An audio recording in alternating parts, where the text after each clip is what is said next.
ग्रंथ संपदा महान आहे।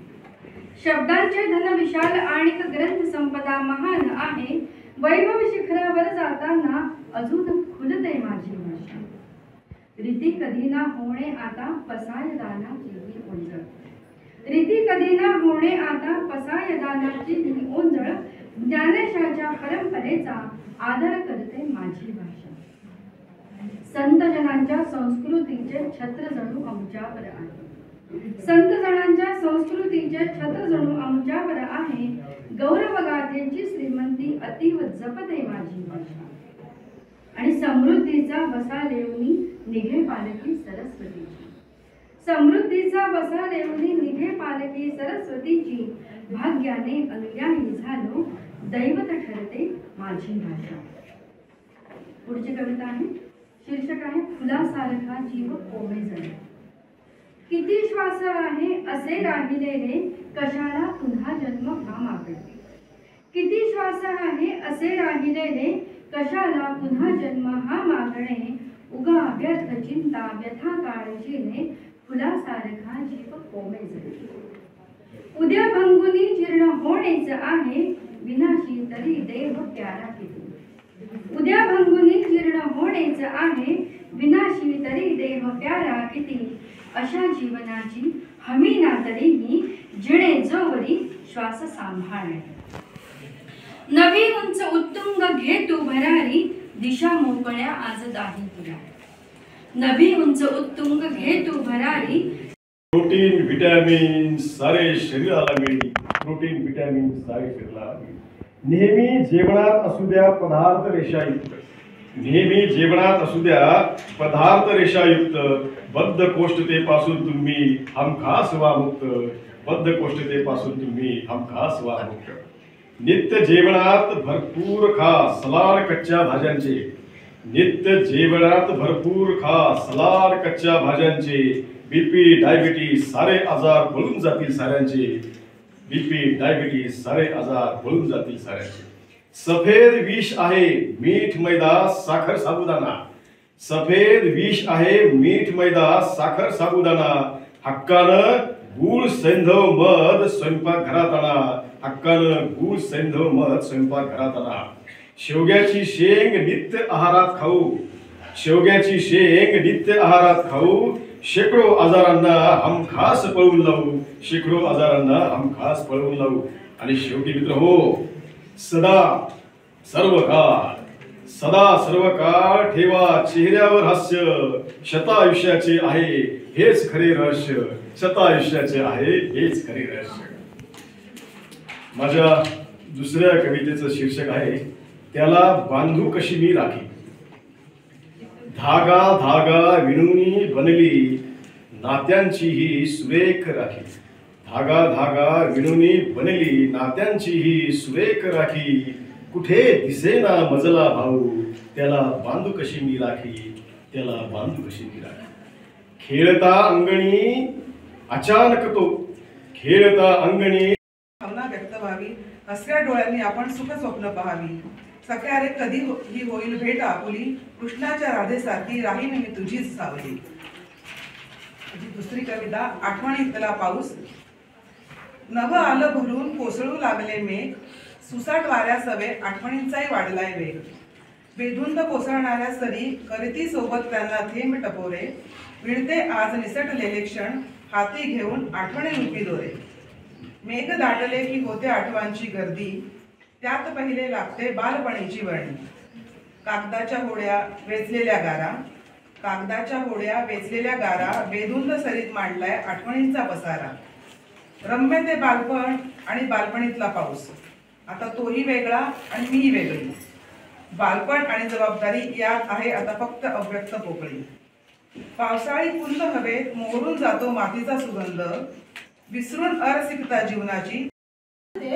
असते कधी भवानी शत्रू समोर असता अंगारले कमाची.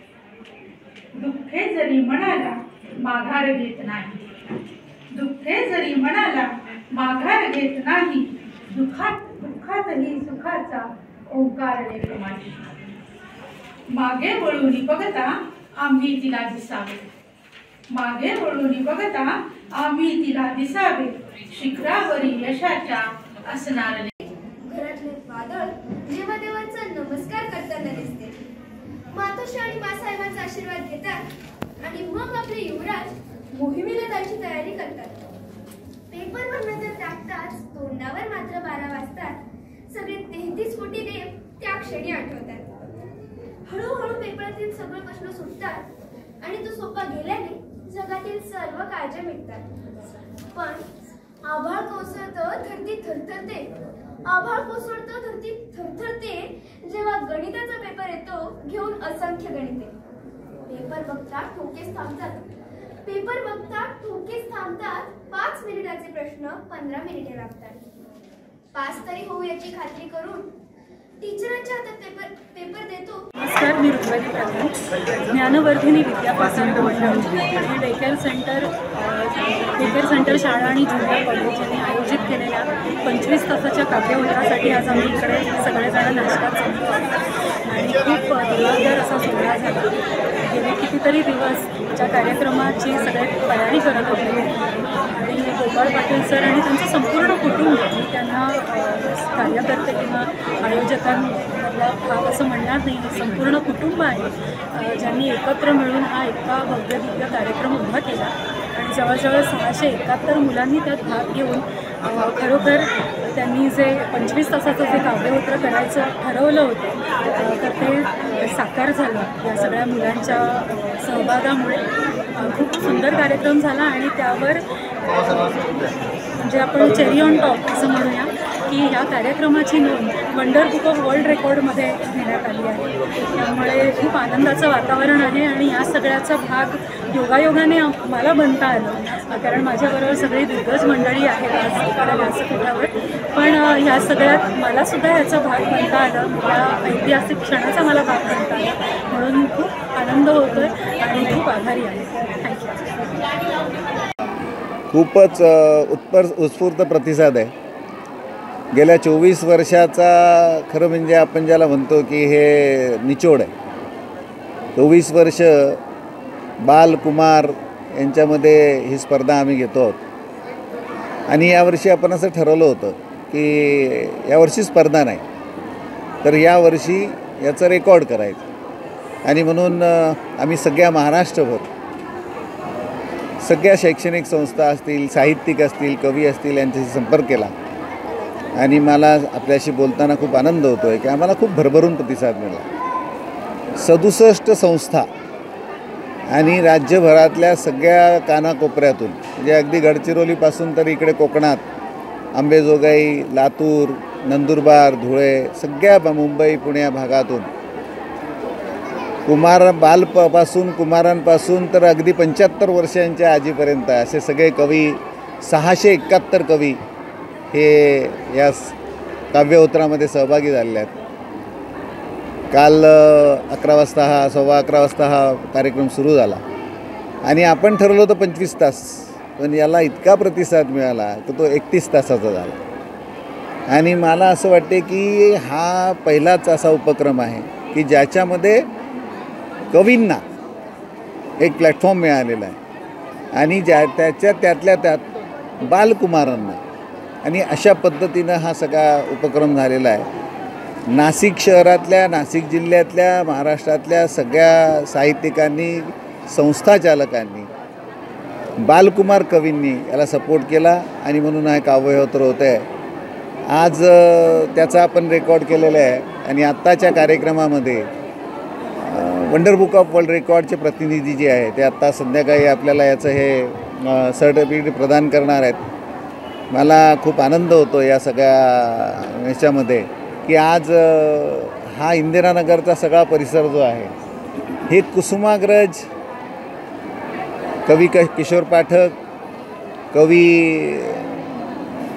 PY कुलकर्णी म्हणजे आनंद जोरवेकर, त्र्यंबक बापूजी ठोंबरे ह्या सगळ्या कवींच्या स्मृतीमध्ये आम्ही गेली 24-25 वर्षे जे करतो आहे आणि हे आज आपलाही हा परिसरच नाही, इंदिरानगर सगळं हे काव्यमय झालेलं आहे। आमच्या परिसरातल्या सगळे नागरिक अबालवृद्ध या कार्यक्रमाला आत्ता आपण बघतात की अजून कार्यक्रम सुरू व्हायला वेळ पण सगळे झालेले आहेत। आणि आजची संध्याकाळ जी आहे मला असं वाटते की आपले पूर्वज जे आहेत कुसुमाग्रज आपण आज मानत नाही, परंतु ते जर का वरून बघत असतील तर तेही धन्य होतील। आम्ही काही कवी नाही आहे, परंतु त्यांनी दाखवलेल्या मार्गावरून एक पाऊल टाकण्याचा प्रयत्न करतो आहोत आणि त्याच्याकरता त्यांचे आशीर्वाद तर आम्हाला आहेतच, पण दृश्य स्वरूपामध्ये ही जी सगळी मंडळी या प्रांगणात आलेली आहेत आमच्या ज्ञानवर्धिनीच्या, त्यांचे प्रेम, त्यांचे आशीर्वाद, त्यांच्या शुभेच्छा आम्हाला लाभलेल्या आहेत। आजच्या कार्यक्रमाचे प्रमुख अतिथी आदरणीय प्रकाश पाठक दादा आणि ऋग्वेदी प्रधान हे दोघंही आता आलेले आहेत आणि आजचा कार्यक्रम आपण अगदी वेळेत पूर्ण सुरू करतो आहोत। मकर संक्रांत संपलेली आहे, महिलांसाठी हा खूप सगळ्या याच्यातला उपक्रम आहे, म्हणून अगदी हळदी कुंकवाच्या समारंभाने याची सुरुवात झालेली आहे। म्हणजे कार्यक्रमाला घरगुती, कार्यक्रमाला कौटुंबिक, कार्यक्रमाला मैत्रीपूर्ण आणि कार्यक्रमाला एक साहित्याचा दर्जा प्राप्त झालेला आहे।